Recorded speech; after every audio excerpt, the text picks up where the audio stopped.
7 अक्टूबर 2023 को हमास के इजराइल पर हमले के बाद से समूचा मिडिल ईस्ट ज्वालामुखी पर बैठा हुआ है और जैसे जैसे दिन गुजर रहे हैं वैसे वैसे ये ज्वालामुखी फटने को आ रहा है। और उसकी सबसे बड़ी वजह है लेबनान के हिजबुल्ला और इजराइल की बढ़ती टेंशन। हिजबुल्ला लगातार उत्तरी इजराइल पर आग बरसा रहा है। हिजबुल्ला का कहना है कि जब तक गाजा के भीतर इजरायली सेना अपने कदम पीछे नहीं खींचती है तब तक इजराइल पर हमले जारी रहेंगे। और तो और हिजबुल्ला के प्रमुख हसन नसरल्लाह ने दो टूक कह दिया है कि इजराइल अगर लेबनान पर हमला करता है तो उसका वो हश्र होगा जिसकी वो कल्पना भी नहीं कर सकता। और यही वजह है कि उत्तरी इजराइल पर हिजबुल्ला हर एक सेकेंड, हर एक मिनट में हमले कर रहा है। यहाँ तक कि हिजबुल्ला ने अपने जासूसी ड्रोन को भेजकर इजराइल की कई खुफिया सैन्य अड्डों की जानकारी भी जुटा ली है।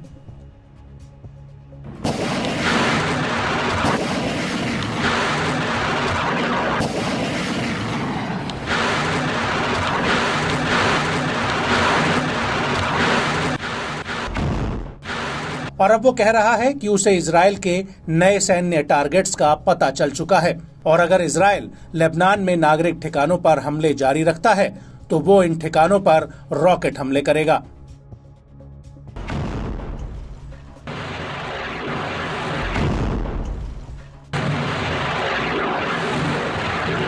जी हां, हिजबुल्ला के प्रमुख हसन नसरल्लाह ने एक संबोधन के दौरान ये बात कही है। नसरल्लाह का कहना है कि गाजा में युद्ध इजराइल और लेबनान के बीच पूर्ण जंग को तब्दील कर सकता है। नागरिक ठिकानों पर लगातार हमले जारी रखने से हिजबुल्ला उन सेटलमेंट्स पर रॉकेट हमले करेगा जिन पर पिछली बार हमला नहीं हुआ है। और इन हमलों को लेकर लेबनान की सरकारी मीडिया का कहना है कि 16 जुलाई को दक्षिणी लेबनान में आईडीएफ के एक हवाई हमले में 3 बच्चों समेत 5 नागरिकों की जान चली गई थी। इस हमले से एक दिन पहले ही आईडीएफ की एक और एयर स्ट्राइक में 3 नागरिकों की जान चली गई थी।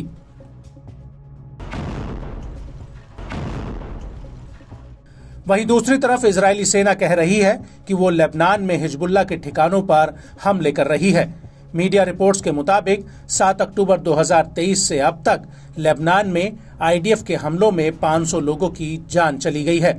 इनमें से अधिकतर हिजबुल्ला के लड़ाके हैं, लेकिन इनमें करीब 100 से ज्यादा नागरिक भी हैं जो मारे गए हैं।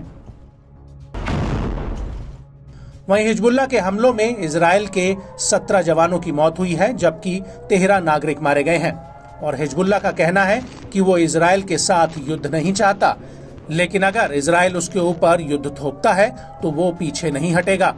और पिछले 10 महीनों से चल रही जंग में इजराइल अब पीछे हट चुका है।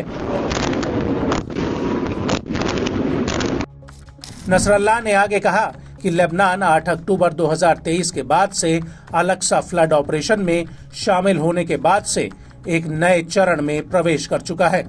ये लड़ाई पूरे देश की है। हम यमन के हूती फ्रंट और इराक, सीरिया और ईरान के साथ खड़े हैं।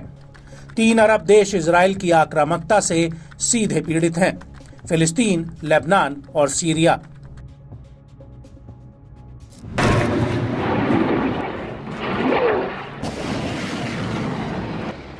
नसरल्लाह का कहना है कि इजराइल के पास अब पूर्ण युद्ध लड़ने की ताकत नहीं बची है क्योंकि गाजा में पहले ही आईडीएफ की ताकत खप चुकी है। इजरायली सेना के पास टैंक तक कम पड़ गए हैं और अगर इजराइल के टैंक दक्षिणी लेबनान की तरफ आते हैं तो आपके पास टैंकों की कमी नहीं होगी बल्कि टैंक बचेंगे ही नहीं। आपको बता दें कि इजराइल की नॉर्दर्न कमांड पहले ही कह चुकी है कि वो हिजबुल्ला के साथ पूर्ण युद्ध के लिए तैयारी कर रही है, लेकिन लेबनान पर हमला कब किया जाएगा इसको लेकर अभी तक कोई फैसला नहीं लिया गया है।